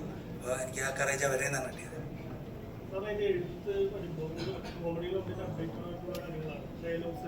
അതൊക്കെ എങ്ങനെ ഓഡിയൻസ് അക്സെപ്റ്റ്, കാരണം സാധാരണക്കാർക്ക് പെട്ടെന്ന് മനസ്സിലാവുന്നില്ല. പക്ഷെ തിയേറ്ററിൽ കണ്ടപ്പോൾ മനസ്സിലായി. പക്ഷെ അത് എത്രയും ഡെപ്ത് ആയിട്ടാണ് അത് എഴുതിയത്, സമയമെടുത്തോ എഴുതിയതാണോ അതോ അത്രയ്ക്ക് ക്ലാരിറ്റി എങ്ങനെ വന്നുള്ളതാണ്. പിന്നെ സുരേഷ് കൃഷ്ണ എന്ന് പറയുന്ന ആളുടെ ഒരു കഥാപാത്രം ഭയങ്കര അടിപൊളിയായിരുന്നു. അത് ജഗദീഷ് ചേട്ടൻ. ഇവർ രണ്ടുപേരെയും ഇത്ര സീനിയറായ ആക്ടേഴ്സ് ഇവരൊപ്പം അഭിനയിക്കുമ്പോൾ മുഴച്ചു നിൽക്കേണ്ട ഒരു സംഭവങ്ങളായിരുന്നു. പക്ഷെ അതൊക്കെ അടിപൊളിയായിരുന്നു. അതൊക്കെ എങ്ങനെയാണ് ആ എഴുത്തിന്റെ ഒരു കാര്യം, ആ ഡയലോഗ്സ് എങ്ങനെ അത് വർക്ക്ഔട്ട് ചെയ്തെന്നുള്ളതാണ്? ഡയലോഗ്സിന് സ്ട്രക്ചർ ഉണ്ട്. പിന്നെ നമ്മുടെ ആർട്ടിസ്റ്റ് നമ്മളെല്ലാവരും കൂടെ ഇരുന്നിട്ട് വീണ്ടും വീണ്ടും വീണ്ടും വർക്ക് ചെയ്യും. ഞാൻ നിരഞ്ജും കൂടെ ഫസ്റ്റ് ഡ്രാഫ്റ്റിൽ വർക്ക് ചെയ്തു. അപ്പം കുറേ ജോക്സിൽ വർക്ക് ചെയ്തു. പിന്നെ ഞാൻ, നിരഞ്ജ്, വിഷ്ണു, രാഹുൽ, ശ്രീനാഥ് നമ്മൾ വീണ്ടും ആ ഡയലോഗിലിരുന്ന് വർക്ക് ചെയ്തു. പിന്നെ രജിഷ വന്നു, നമ്മളെല്ലാവരും കൂടെ ഒത്തിരുന്ന് വർക്ക് ചെയ്തു. പിന്നെ നമ്മൾ റിഹേഴ്സ് ചെയ്തു. എന്നിട്ട് ആ റിഹേഴ്സൽ ചെയ്ത ഡയലോഗ്സ് വീണ്ടും എടുത്ത് പിന്നെ ഇത്രയും ഡയലോഗ്സ് വെച്ചിട്ട് വരുമ്പോഴത്തേക്കും ഈ നല്ല എക്സ്പീരിയൻസ് ഉള്ള ആർട്ടിസ്റ്റിന് ഇതിൻ്റെ ഇടയിൽ ഇപ്പം എൻ്റെ അടുത്ത് ജഗദീഷ് സാർ പറയുന്നുണ്ട് പിന്നെ നോൺ AC ജയിൽ. അപ്പോൾ അത് ഭയങ്കര ഫണ്ണിയാണെന്ന് ഞാനത് ആലോചിച്ചില്ല. അപ്പോൾ അത് സാർ എന്നെ ഞാൻ ഡയലോഗ് പറഞ്ഞപ്പോഴത്തേക്ക് ഐ ഹാവ് സംതിങ് കെയർ, ഞാനൊരു സാധനം പറയാം ഓക്കെ നോക്കുക. അപ്പോൾ എന്നിട്ട് നോൺ AC ജയിൽ തന്നെ ഞാൻ ക്യാമറയുടെ ബാക്കിൽ ഞാൻ അതൊരു ഭയങ്കര ഫണ്ണിയാണ്. അപ്പം അങ്ങനെ ആർട്ടിസ്റ്റിന് തന്നെ ഇത്രയും സ്പെക്ക് കിട്ടുമ്പോഴത്തേക്കും ആർട്ടിസ്റ്റ് അവരുടെ ഒരു ചെറിയൊരു സ്ട്രോക്ക് കൂടെ അതിൽ ആഡ് ചെയ്യും. ചിലപ്പോൾ ആ സ്ട്രോക്ക് ആയിരിക്കും ചിരിക്കുന്നത്, ഓഡിയൻസിന് കണക്ട് ചെയ്യുന്നു. അത് കോടതിയാണോ അണ്ടി ആഫീസാണോ എന്ന് ജഗദീഷ് സാർ ചോദിക്കുന്നുണ്ട്. എനിക്കത് ഒട്ടും ഫണ്ണി അല്ലായിരുന്നു കേട്ടോ. എനിക്കത് കേൾക്കുമ്പോഴേ അയ്യോ, നമ്മൾ ഈ 2046 അണ്ടി ആഫീസിനെ കുറിച്ച് പറയുമ്പോൾ 2012 തന്നെ അണ്ടി ആഫീസ്, അത് ഞാൻ ഇങ്ങനെ എഴുതായിട്ട് വെച്ചു. പക്ഷെ ഞാനിത് എഡിറ്റ് ചെയ്തുകൊണ്ടിരുന്നപ്പോൾ ആരൊക്കെയോ വന്ന് ഇത് കണ്ട് ചിരിക്കുന്നുണ്ടായിരുന്നു. ഞാൻ let me keep the faith അത് വെച്ചു. അത് നല്ല ചിരി കിട്ടുന്നുണ്ട്. അപ്പം രജിഷ വിജയ് പിന്നെ ഈ പറയുന്ന പ്രതിഭയുടെ കോമഡികളൊക്കെ ഇവർ രണ്ടുപേരുടെ കോമ്പോ ഭയങ്കര രസമായിരുന്നു. പക്ഷെ ഇവർ രണ്ടുപേരും ഒരുമിച്ച് സിനിമയിൽ വന്നിട്ടില്ല. പക്ഷെ അത് പരീക്ഷണമായിരുന്നു. പിന്നെ അതുപോലെ തന്നെ നിരഞ്ജൻ, ഇവരുടെയൊക്കെ ഈ പറയുന്ന വ്യത്യസ്തമായിട്ടൊരു കാര്യങ്ങൾ ചെയ്തിട്ടുള്ളൂ ഇതിനു മുമ്പ്. അപ്പൊ ഇവരുടെ ഇതിലേക്ക് എങ്ങനെ ഇവരെ ചൂസ് ചെയ്യാനുള്ള കാരണം? എന്റെ കഥ ഓൾറെഡി അറിഞ്ഞു. ഐറ്റം ഡാൻസ് എന്നുള്ള സംഭവം വന്നിരുന്നു. അപ്പൊ അത് അക്സെപ്റ്റ് ചെയ്യുക എന്നുള്ളതാണ് ഫസ്റ്റ്. അപ്പൊ അതൊക്കെ വരുമ്പോൾ ഇത് എങ്ങനെയാണ്? കാരണം ഐറ്റം ഡാൻസ് എന്നുള്ളത് കഥാപാത്രമായി കഴിഞ്ഞാൽ എല്ലാവരും അതാവണം. അപ്പോൾ ഇത് ശരിയാണോ തെറ്റാണോ എന്നുള്ള സംഭവമുണ്ട്. ഐറ്റം ഡാൻസ് ചെയ്യുന്നത് ശരിയാണോ ചിന്ത വരുമല്ലോ. ഇത് കൺവിൻസ് ആവുക എന്നുള്ളതുണ്ടായിരുന്നു. അല്ല, മാജിക്കലി നമ്മൾ ക്രിയേറ്റീവ് ഒരു പ്രോസസ്സിൽ ഇറങ്ങിത്തിരിക്കുമ്പോഴത്തേക്കും ഒരു സ്റ്റേജ് കഴിയുമ്പോഴത്തേക്കും ഈ അൺസർട്ടനിറ്റീസും പേടികളും അവരെന്ത് വിചാരിക്കും ഇവരെന്ത് വിചാരിക്കും അവർ ചെയ്യും ഇതൊക്കെ അങ്ങ് മാറും. കാരണം എന്ന് വെച്ച് കഴിഞ്ഞാൽ നമ്മൾ ഫ്ലോയിൽ അങ്ങ് പോവുക. അപ്പം നമ്മൾ ആരെടുത്ത് വേണമെങ്കിലും ഇത് ചോദിക്കാനുള്ളൊരു ധൈര്യം വരും. ഇത് ഡെസ്പിറേഷൻ ആയിരിക്കും ചിലപ്പോൾ, അല്ലെങ്കിൽ നമ്മുടെ ക്രിയേറ്റീവ് സംഭവം നമുക്ക്. അപ്പം ഞാൻ രജിഷ കണ്ടപ്പോഴത്തേക്കും ഇത് ഐറ്റം ഡാൻസ് പറഞ്ഞു കഴിഞ്ഞാൽ രജിഷ അങ്ങനെയൊന്നും ഞാനൊന്നും ആലോചിച്ചു. ഞാൻ ഇതൊക്കെ ഉണ്ട് ദിവ്യടുത്താണെങ്കിലും ഇല്ല എല്ലാവരുടെ പറഞ്ഞു. അപ്പം സുരേഷ് കൃഷ്ണ സാറിൻ്റെ അടുത്തൊക്കെ ആ ക്യാരക്ടർ പറയുന്നത് ട്രിക്കി ക്യാരക്ടറല്ലേ. എന്നിട്ട് ഞാൻ അത് അപ്പം നമുക്ക് അങ്ങനെ ആലോചിക്കും. ഞാനും വിഷ്ണുവും കൂടെ പോയാണ് നമ്മൾ സുരേഷ് സാറിൻ്റെ അടുത്ത് ആ സാധനം പറഞ്ഞു. വിഷ്ണുവാണ് എനിക്ക് സുരേഷ് കൃഷ്ണ സാറിന് റൈഫിൾ ക്ലബ്ബിൽ നിന്ന് ഇൻട്രൊഡ്യൂസ് ചെയ്ത് തന്നത്. അപ്പോൾ ഞാൻ കൂടുതൽ അതിൻ്റെ എനിക്ക് എന്തോ ദൈവം സഹായിച്ച ആ സമയത്ത് അതിൻ്റെ പ്രത്യാഘാതങ്ങളെ കുറിച്ച് ഓർമ്മ വരുന്നത്. പിന്നെ കുറേ നേരം കഴിഞ്ഞിട്ട് ഇപ്പം പാട്ടൊക്കെ ഇറങ്ങിയപ്പോഴാണ് പൊന്നെ ഇത്രയും വലിയ ആഘാതമാണോ ഇതെന്നൊക്കെ ഞാൻ ആലോചിച്ചത്. പാട്ടൊക്കെ ഇറങ്ങിയിട്ടാണ്. അതുവരെ ഞാൻ ഇത് ഒരാളെന്തോ പറഞ്ഞാൽ അത് മാറി കുറച്ച് കഴിഞ്ഞപ്പോൾ. അപ്പോൾ അങ്ങനെ കൂടുതൽ ചിന്തിക്കുന്ന ഒരു സ്പേസിലല്ല എനിക്ക് ദൈവം സഹായിച്ചത് അല്ല. അതെ അങ്ങനെ ചിന്തിച്ചു കഴിഞ്ഞാൽ പ്രശ്നം എന്ന് വെച്ച് കഴിഞ്ഞാൽ നമുക്ക് for film makers, for producers, for writers എല്ലാവർക്കും പറ്റുന്നതെന്ന് വെച്ച് കഴിഞ്ഞാൽ we are trying to make the best item product. ഇത് ബെസ്റ്റ് നമുക്ക് ഒരിക്കലും ഉണ്ടാക്കാൻ പറ്റില്ല. കാരണം എന്തായാലും നമ്മളെക്കാട്ടും ബെസ്റ്റ് സാധനം വരും. അത് ഭൂമിയുടെ ഒരു റൂളാണ്. എന്തിൽ ബെസ്റ്റ് ഉണ്ടോ അതിനെക്കാട്ടും ബെസ്റ്റ് എവിടെയെങ്കിലും ഉണ്ട്. അപ്പോൾ ഇത് ബെസ്റ്റ്. അതായത് ഒരു സെക്കൻഡ് ഞാൻ വിചാരിച്ചത് ഇനി എങ്ങാനും കൃഷിയാണെന്നത് ആലോചിച്ച് പോയിട്ട് എൻ്റെ അടുത്ത് വന്നില്ലായിരുന്നെങ്കിൽ what a miss this would have been. അല്ല, എനിക്ക് role of a lifetime എനിക്ക് മിസ്സായിരുന്നു. So thankfully he did not. And courageous film makers, normally ഒരു ഫിൽം മേക്കേഴ്സ് അങ്ങനെ ഒന്നും, കാരണം നമ്മളവിടെ ആക്ടേഴ്സ് ആയിരിക്കുമ്പം പുറമേ ഉള്ള ആൾക്കാർക്ക് നമ്മുടെ മുഖം എപ്പോഴും പുറത്തു വരുമ്പോൾ തോന്നുന്നു നമുക്ക് കൂടുതൽ ഏജൻസി ഉണ്ടെന്നില്ല. നമുക്ക് ഏജൻസി ഇല്ല. കാരണം ഞങ്ങള് ഇത് ഒരു നമ്മുടെ മുഖം സ്ക്രീനിൽ വരണമെങ്കിൽ ഒരാൾ കഥ എഴുതണം, ഒരു സംവിധായകൻ അത് ഡിസൈഡ് ചെയ്യണം, ആ സംവിധായകന്റെ എഴുത്തുകാരന്റെ മനസ്സിൽ നമ്മളുടെ മുഖം വരണം, നമ്മൾ അപ്രോച്ച് ചെയ്യാൻ തോന്നണം. ഇത് നമ്മളുടെ അടുത്ത് വന്നാലല്ലേ നമുക്കത് സെലക്ട് ചെയ്യാൻ പറ്റുള്ളൂ. ഇപ്പൊ നേരത്തെ എൻ്റെ അടുത്ത് ചോദിച്ചതുപോലെ ഞാൻ ചെയ്ത് വെച്ചിരിക്കുന്ന എൻ്റെ മുന്നേ ഉള്ള ക്യാരക്ടേഴ്സ് വെച്ചിട്ട് ഇപ്പൊ എൻ്റെ ഫ്രണ്ട്സ് തന്നെ എൻ്റെ അടുത്ത് ചോദിച്ചു എങ്ങനെ എന്നാലും കൃഷാന്ത് തോട്ട് ഓഫ് യു, രജിനെ കുറിച്ച് ആലോചിച്ചല്ലോ. അതിൽ ഞാൻ ഭയങ്കര ഗ്രേറ്റ്ഫുൾ ആണ്. കാരണം നമ്മുടെ പ്രീവിയസ് വർക്ക് അല്ലെങ്കിൽ നമ്മൾ ഇതിന് മുന്നേട്ട കോസ്റ്റ്യൂംസ്, ലുക്ക്, ക്യാരക്ടറൊക്കെ വെച്ച് നോക്കുകയാണെങ്കിൽ ചൂസ് ചെയ്യാതെ പോയതെങ്കിൽ എനിക്കായിരുന്നു നഷ്ടം സംഭവിക്കുക.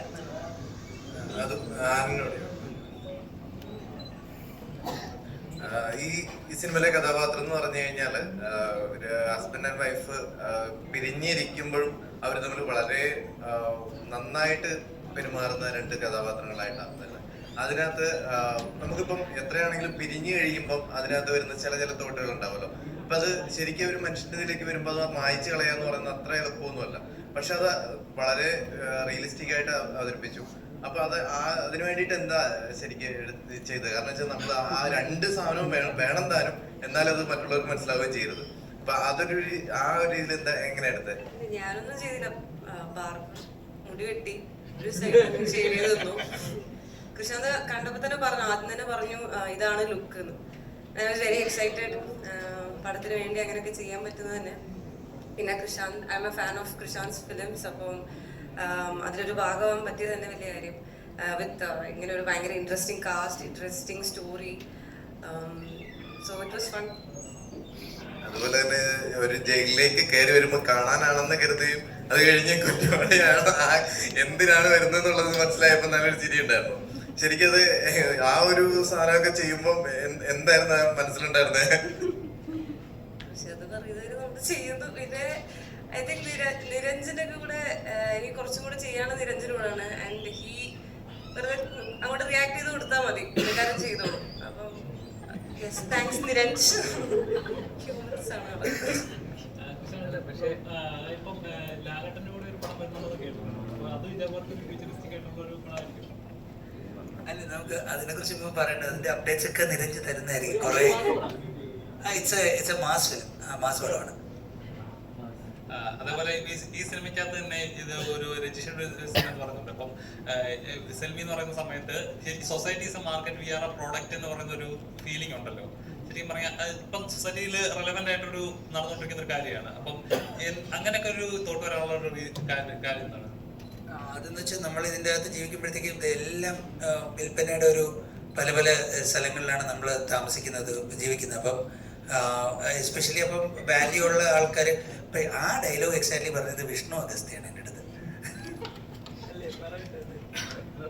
നമ്മൾ സംഘർഷനെ ഷൂട്ട് ചെയ്തുകൊണ്ടിരിക്കുമ്പോഴത്തേക്കും വിഷ്ണു അഗസ്ത്യ ഒരു ലോങ് ആക്ഷൻ സീനൊക്കെ ചെയ്തു. അപ്പം ഞാൻ ഭയങ്കര ഇമ്പ്രസ്ഡ് ആയി. ലോങ് ആക്ഷൻ സീൻ, സംഘർഷണയുടെ എൻഡിലൊരു വെരി ഇൻട്രസ്റ്റിംഗ് ആക്ഷൻ സീനുണ്ട്.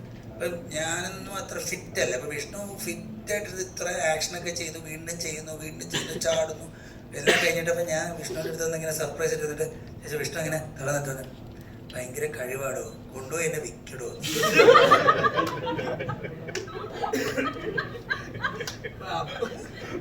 അത് ഞാൻ നോക്കുമ്പോഴത്തേക്കും ദാറ്റ് ഈസ് വെരി ട്രൂ.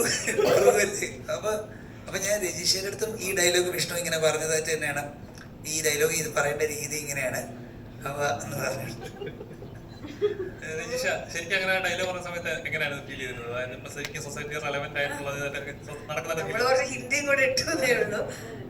അതെ, അല്ല അത് ഭയങ്കര റെലവെന്റ് ആണല്ലോ, എല്ലാം വിൽക്കാൻ വേണ്ടി നമ്മൾ ക്രിയേറ്റ് ചെയ്യുന്ന പ്രോഡക്ട്സ് ആണല്ലോ. So yes.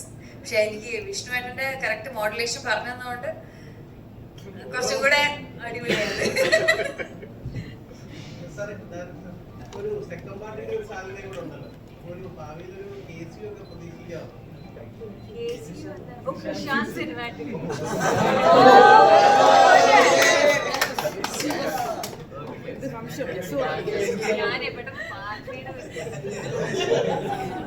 അല്ലെ, എനിക്ക് താല്പര്യക്കുറവൊന്നുമല്ല. സെക്കൻഡ് പാർട്ട് ടൈറ്റിൽ സിനിമയുടെ അവസാനം എഴുതി കാണിക്കുന്നു, മസ്തിഷ്ക പറഞ്ഞ to deconstruction of Robins paradox എന്ന്. അതൊരു ടൈം ട്രാവലൊക്കെ ഇതിൻ്റെ കൂടെ തന്നെയുള്ള കോമഡി ഒരു കോൺസെപ്റ്റും കൂടെ ഉണ്ട് ഇതിൻ്റെ അകത്ത്. അപ്പം ഇതിപ്പോൾ ഫങ്ഷനിലായി തുടങ്ങിയോണ്ട് ഓഡിയൻസ് ഭയങ്കരമായിട്ട് ഇഷ്ടപ്പെടുന്നുണ്ട്, നമ്മുടെ വർക്ക് ആവുന്നുണ്ട് സിനിമ. നമ്മൾ സെക്കൻഡ് പാർട്ടിനെ കുറിച്ചും ആലോചിക്കുന്നതാണ്. അതെ അതെ അതെ അതെ അതെ. പ്രശാന്തിന്റെ ഒരു ഷോട്ടും കൂടെ ഇതിന്റെ എൻഡിലുണ്ടായിരുന്നു, ഒരു ഷോട്ട് കൂടെ എടുക്കാം. പിന്നെ സെൻസർ ചെയ്ത് തിരിച്ചു വരണം. അപ്പം എല്ലാം കൂടെ ആയതുകൊണ്ടാണ് ആ ഷോട്ട് നമ്മൾ എടുക്കാൻ ജസ്റ്റ് സ്റ്റാർട്ട് ചെയ്തിട്ട് അങ്ങ് നിർത്തിയത്. ഇല്ല, പ്രശാന്തിന്റെ അടുത്ത് ജസ്റ്റ് ഫോട്ടോ അയച്ചിട്ട് പറഞ്ഞു. അതെ അതെ അതെ. മൊത്തത്തിൽ ഒരു വലിയൊരു ചിരി പറഞ്ഞു. അതാ പ്രശാന്തേട്ടനും കൂടെ ഉള്ള ഒരു അംഗീകാരമാണല്ലോ. പുള്ളി അതിന് ആ ഒറ്റ സീനിൽ തന്നെ ഐഡന്റിഫൈ ചെയ്തത്.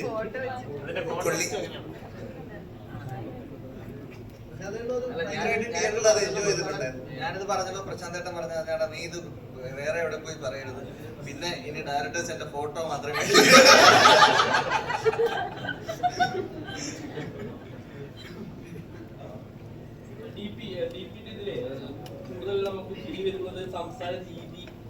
സ്ലാങ് അങ്ങനെ ഒരു സംഭവം ഉണ്ട്. അപ്പം ഇത് എങ്ങനെയാണ് പിടിക്കാൻ പറ്റിയത്? എങ്ങനെ എത്ര എഫേർട്ട് എടുത്തു ഇതിന്? എനിക്ക് ഇഷ്ടമാണ് സ്ലാങ്ങിൽ ഇങ്ങനെ ട്രൈ ചെയ്യാൻ വേണ്ടി ഡിഫറെന്റ് സ്ലാങ്സ്. പണ്ട് തൊട്ട് സിനിമയിൽ വരുന്നതിന് മുമ്പേ ഞാനിങ്ങനെ ചുമ്മാ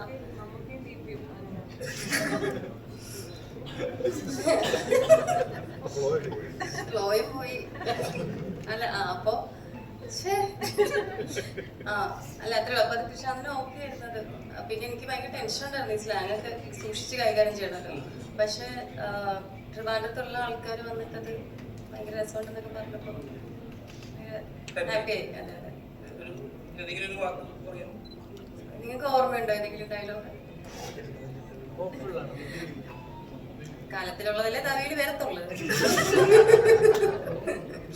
ഓക്കെ, താങ്ക് യു.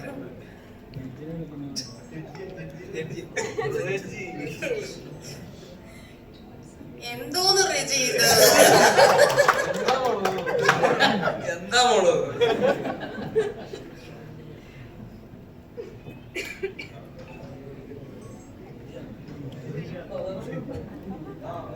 ഇപ്പം ബൈസൺ എന്ന് പറഞ്ഞ സിനിമ ഐ ഹോപ്പ് രേഷയുടെ ലൈഫിൽ തന്നെ കരിയറിൽ തന്നെ ഒരു ബ്രേക്ക് വന്നിട്ടുള്ളൊരു പടമാണ്. അത് മാത്രമല്ല ഇപ്പൊ പടം നോക്കിക്കഴിഞ്ഞാൽ അതിൽ നായികയല്ല, പക്ഷെ നായികയെക്കാട്ടിലും സ്റ്റോറി ചെയ്തിട്ടുണ്ട്, പെർഫോം ചെയ്യാൻ ഉള്ള സ്പേസ് ഉള്ളൊരു പടമാണ്. ഇനി സിനിമ ചൂസ് ചെയ്യുമ്പോഴാണെങ്കിലും അത്തരത്തിൽ ഒരു ഡിസിഷൻ എടുക്കാൻ ഒരു സിനിമ ഹെൽപ്പ് ചെയ്തിട്ടുണ്ടെന്ന് തോന്നിയിട്ടുണ്ട്. അപ്പൊ ബൈസൺ ഇറങ്ങിയതിന് ശേഷമുള്ള രേഷയ്ക്ക് ഉണ്ടായ മാറ്റങ്ങൾ എന്തൊക്കെയാണ്? എനിക്കല്ലേ നമ്മുടെ ഈ സിനിമയിലെ നായിക എന്ന് പറയുന്ന കോൺസെപ്റ്റ് എപ്പോഴും നായകന്റെ റൊമാൻറ്റിക് പെയറിനെയാണ് നമ്മൾ എപ്പോഴും മനസ്സിൽ വിചാരിക്കുന്നത്. ഇപ്പം ചില സമയത്ത് അമ്മ റോളായിരിക്കാം സിനിമയിൽ ശരിക്കുള്ള നായിക, അല്ലെങ്കിൽ സിസ്റ്റർ ആവാം, ഫ്രണ്ട് ആവാം. നമുക്ക് ഞാൻ പറഞ്ഞ ഇതിനു മുന്നേ ഇപ്പം മധുര മനോഹര മോഹത്തില് ഞാൻ സിസ്റ്ററാണ് സിനിമയിൽ. അപ്പോൾ എനിക്ക് തോന്നുന്നു പിന്നെ സിനിമയിൽ നമ്മൾ 5 മിനിറ്റ് ആണോ 10 മിനിറ്റ് ആണോ മുഴുനീളം നമ്മളാണ് ഇതൊന്നും മാറ്റർ ചെയ്യുന്നില്ല. ഇപ്പം ഇന്ന് തന്നെ ഇപ്പം നിങ്ങൾ ഇവിടെ എടുത്തു നോക്കും, ഇപ്പം നമ്മൾ ദിവ്യയുടെ ക്യാരക്ടർ ആണെങ്കിലും ആൻ്റെ ക്യാരക്ടർ ആണെങ്കിലും ഒക്കെ ഈക്വലി ഇമ്പോർട്ടൻ്റ് ആണ്. ഇപ്പം ഫ്രീഡേ അല്ലാതെ ഈ 2 ക്യാരക്ടേഴ്സിന് പ്രശാന്തനെ അപ്രോച്ച് ചെയ്തിട്ടുണ്ടെങ്കിൽ ഞാൻ ഇരുകൈ നീട്ടി സ്വീകരിച്ച് ഞാൻ പോയെന്നാ ചെയ്യാം.